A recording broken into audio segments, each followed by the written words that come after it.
تکبیر تشریق کی وجہ تسمیہ کیا بیان کی ہے؟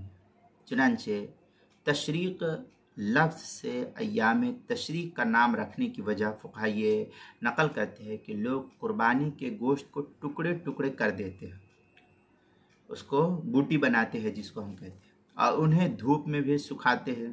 آج کل تو سکھانے کی نوبت نہیں آتی چونکہ فریج ہے گھروں کے اندر، تو جو گوشت دھوپ میں سکھایا جاتا ہے اسے تشریق اللحم کہتے ہیں۔ اسی مناسبت سے ایام تشریق کہلایا جاتا ہے، ایام تشریق قربانی کے دنوں کو۔ چنانچہ اس سلسلے میں کیا نام ہے، فتاوی شامی کے اندر اور البحر الرائق کے اندر ہے، قال فی البحر فبینا للواقع من افعال الناس من انہم یشرقون اللحم فی ایام مخصوصہ۔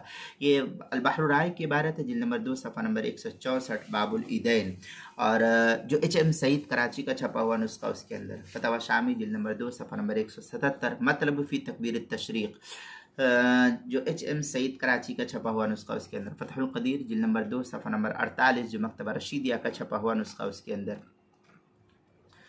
یہ تو ایک صورت تھی۔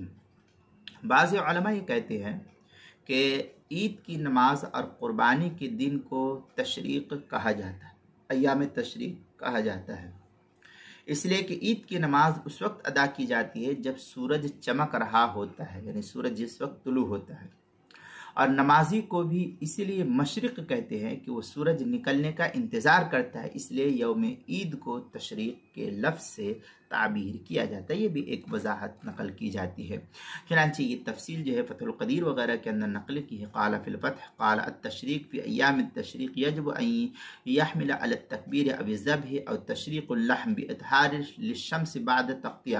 اس طریقے کے بعد فتح القدیر جلد نمبر 2 صفحہ نمبر 48، فصل فی تکبیر التشریق، تکبیرات تشریق، جو مکتبہ رشیدیہ کا چھپا ہوا نسخہ ہے اس کے اندر اس کو نقل کیا ہے۔ اور قربانی کے مسائل کا انسائکلوپیڈیا حروف تہجی تا عنوان